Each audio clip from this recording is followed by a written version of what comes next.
The night was heavy with rain, the kind that drowned out every sound and pressed against the city until it seemed to stop breathing.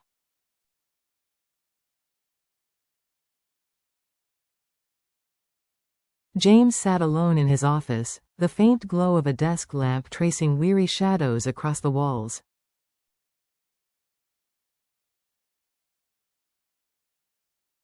Papers lay scattered on the table, unfinished reports, failed proposals, and the final confirmation of what he had feared for months.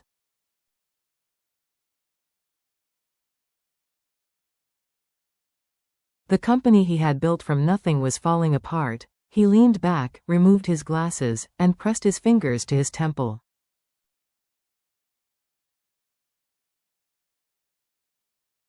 For months, he had fought the inevitable: debts, deceit, betrayal. Every effort had only dragged him deeper.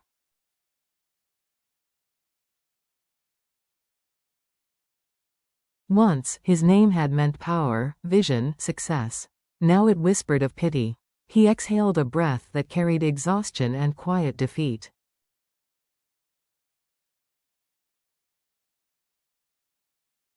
He glanced at the framed photo on his desk. Deep smiled softly beside little Nee, the girl's tiny hand clutching a garden flower.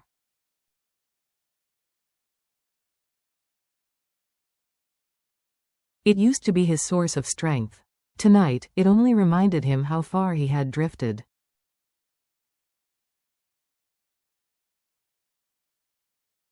Maybe I should just stop, he murmured. Maybe this is the end. Outside, the rain answered in rhythmic despair.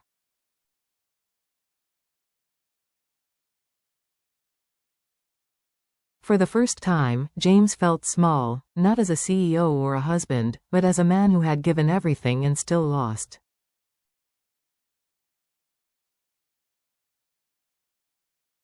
His phone buzzed. A message from Deep. Dinner is ready. Don't stay too late again.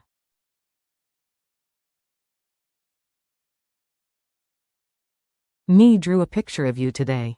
She said Daddy is a superhero. James closed his eyes.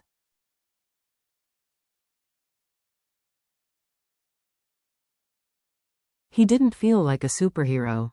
He felt broken. Yet beneath the fatigue, something stirred, faint, stubborn.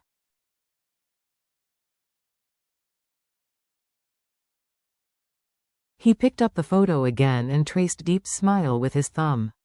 Fragile, but full of faith.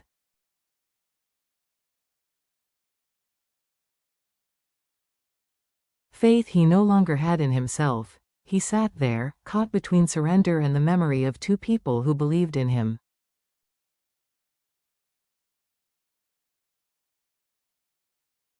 Their faces, their laughter, their love, they were about to pull him back from the edge.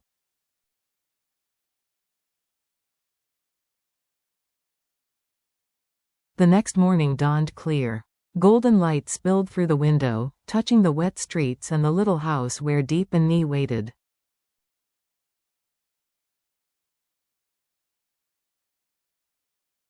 James stood at the doorway, exhaustion clinging to him. He opened the gate quietly.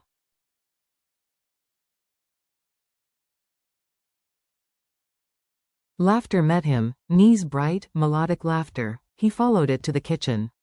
Deep was cooking breakfast. Nee sat on the counter, swinging her legs and holding a crayon.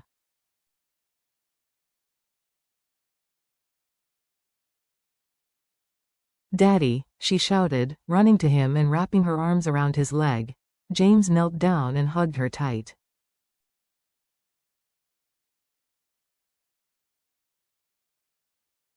The warmth of that embrace broke something inside him.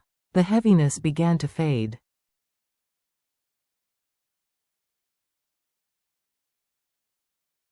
Good morning, my little angel, he whispered. Deep turned, wiping her hands. You're home early.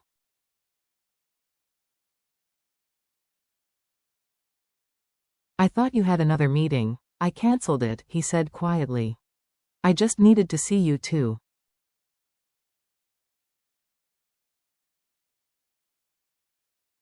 Deep paused, sensing the weight in his voice.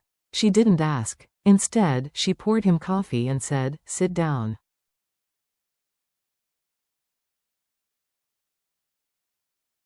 "Eat with us."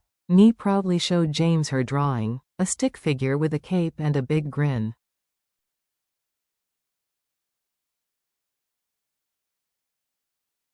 "That's you, Daddy? You save people." James chuckled, though his voice trembled. "Do I look that strong?"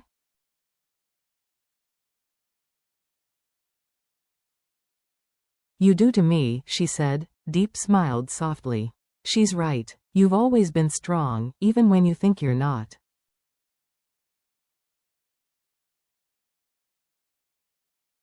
Her words hit him harder than any blow. He looked at them, his world, his reason.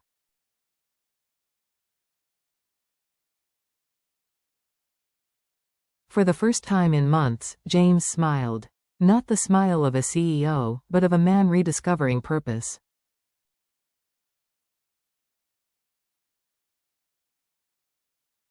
"No matter what happens," he said softly, "I'll keep going. For you too." Deep took his hand.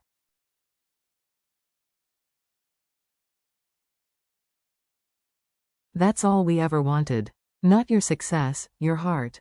The days that followed were not easy.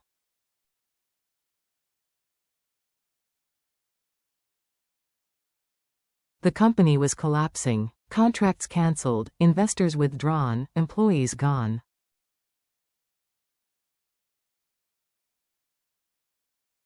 But James was different now. Every morning, he saw Deep making breakfast while Nee played by the window. That sight reminded him of what truly mattered.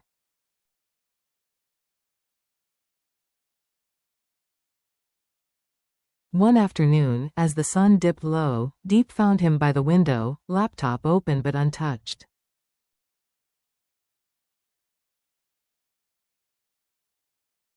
His shoulders were tense. "Bad day?" she asked. James sighed. "The partners don't trust me anymore."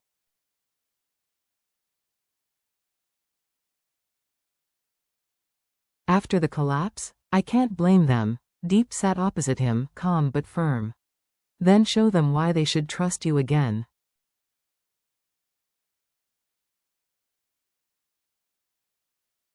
"You built this once. You can build again. Just don't lose yourself in the process."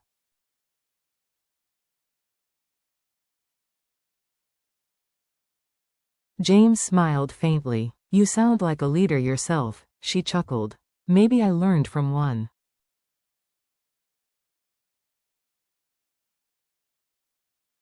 At that moment, Nee ran in, waving a drawing. "Mommy, Daddy, look, it's our house."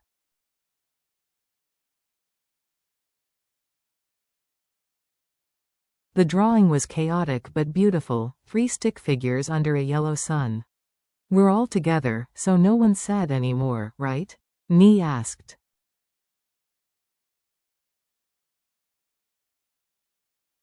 Deep brushed her daughter's hair. "That's right, sweetheart. As long as we're together, we'll be fine."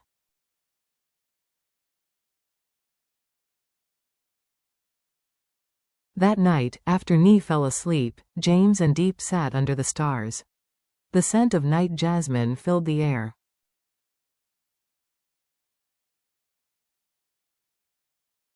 "I almost gave up," James said. "If it weren't for you and Nee, I think I would have."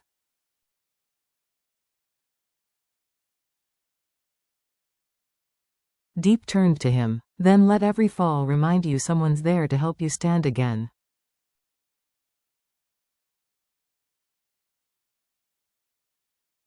That's love, James. Not just being there when it's easy, but holding on when it's hard.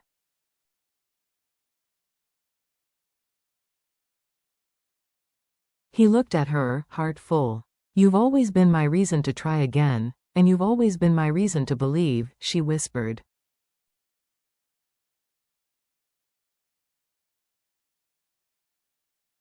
A new dawn. The next morning, sunlight painted the room in soft gold. Deep and Nee were still asleep, Deep's arm curled protectively around their daughter.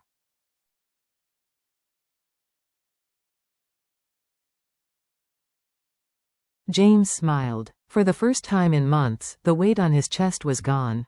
He brewed coffee, opened his laptop, and stared at the same documents that once filled him with dread.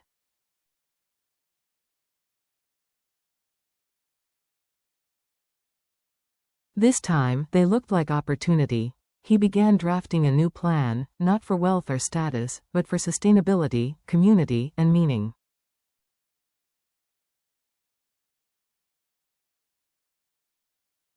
When Deep appeared in the doorway, smiling, he said, "It's time to start again."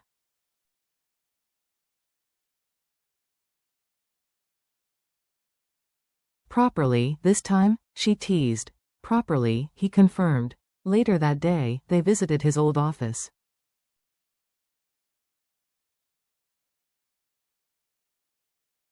It was empty, dust-covered, but full of memories. Instead of grief, James felt determination.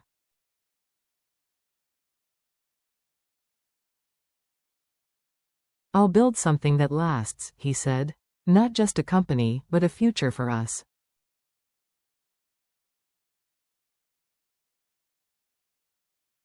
Deep nodded, eyes bright. "And I'll be right beside you." Under the fading light, they stood together.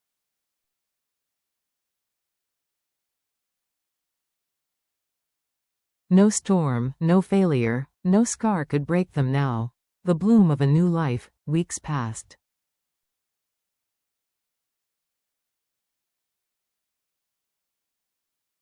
James and Deep began again with something small, an agricultural project in their hometown, built on trust, love, and lessons learned.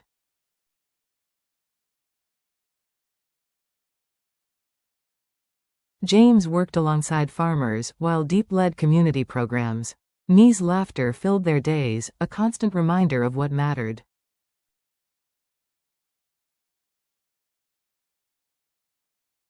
One evening, as the sun set over the fields, James returned home to find Deep and Nee on the porch.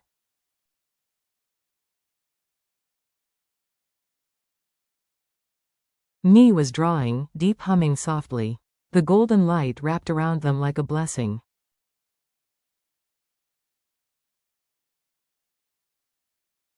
James sat beside them. "What are you drawing, sweetheart?" "Our family," Nee beamed.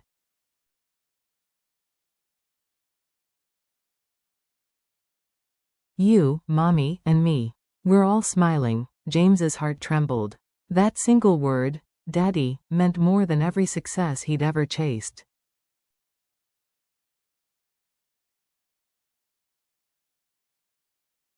He looked at Deep. "Every time I wanted to give up, it was your smile that pulled me back."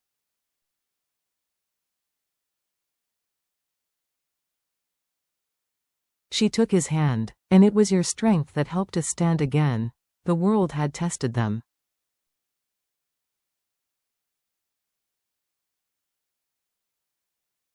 But love had taught them how to rise." For James, that quiet evening wasn't just peace, it was victory.